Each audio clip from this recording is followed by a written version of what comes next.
Girlfriend আছে কার কার দেখি হাত তুলে। মাশাআল্লাহ, সাহস আছে ওদের, বুকের পাটাস। হাত দাও বেটা। এই গার্লফ্রেন্ড বয়ফ্রেন্ডের সাথে আমাদের কোনো সম্পর্ক, আমরা বিয়ে করব। কি করব? বিয়ে করব। চেয়ারম্যান সাহেব বিয়ে করাই দিন এগুলোরে, আপনার দায়িত্ব দিয়ে গেলাম।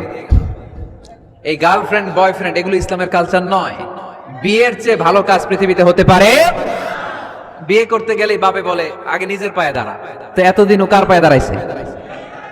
ছেলে মেয়েদেরকে সাহস দেন, ছেলেও পড়বে। ওই যে একজন চিল্লান দিয়ে উঠছে, ওর কমন পড়ছে, কমন পড়ছে। মাশাআল্লাহ।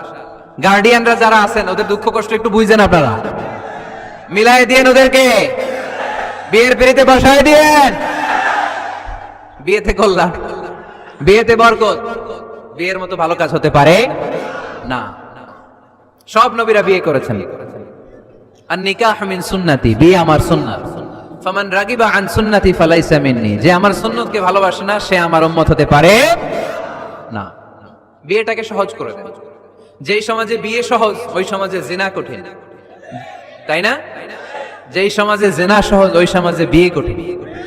আমাদের সমাজে জিনা করা সহজ, বিয়ে করতে লাগে 10 লাখ, জিনা করতে লাগে 1000।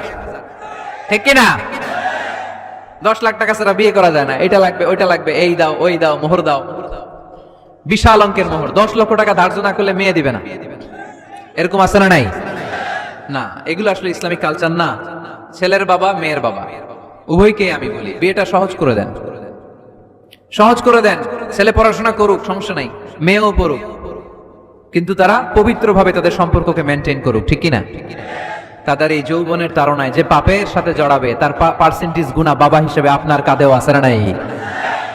এজন্য বাবারা সাবধান, মায়েরা সাবধান, বিয়েটাকে সহজ করেন। এই এলাকার যুব সংঘ যারা আছো, তোমরা একটা ক্যাম্পেইন করবা এই মাহফিলের পরে, টাইমলি ম্যারেজ ক্যাম্পেইন।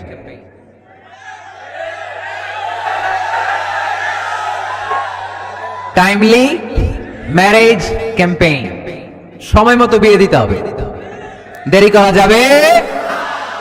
বাপ মা বুঝে না, একজনকে হুজুর আব্বাই বুঝে না। গার্ডিয়ান যারা আছেন একটু সদয় হন। ওরা যে পাপের সাথে, পাপের রাস্তা যে ওরা চিনে যাচ্ছে, পাপের পথে যে জড়িয়ে যাচ্ছে, আল্লাহর সুপ্রিম কোর্টের কাঠগড়ায় আসামি করে আল্লাহ সেদিন আপনারে দাঁড় করাবে। আল্লাযীনা হুম লিফুরুজিহিম হাফিযুন, দে গার্ড দেয়ার প্রাইভেটস। মুকদ্দামাতুল হারামে হারাম, এট এ গ্ল্যান্স। একটা নারীর দিকে চোখ পড়ে যাওয়া এটা হারাম না, কিন্তু এই চোখ পড়ার কারণে এটা জিনার দিকে নিয়ে যাবে, এজন্য এটাকেও হারাম করেছে কে? মুকদ্দামাতুল হারামে হারাম। এই নজরটা বড় খারাপ। আন-নাযার সাহামুন মাসমুমুন মিন সিহামি ইবলিস। এই নজর হচ্ছে শয়তানের বিষ মাখানো তীরের মধ্যে থেকে একটা ভয়ঙ্কর তীর। এই তীর দিয়ে শয়তান যুবক আর যুবতীদেরকে কাবু করে ফেলে।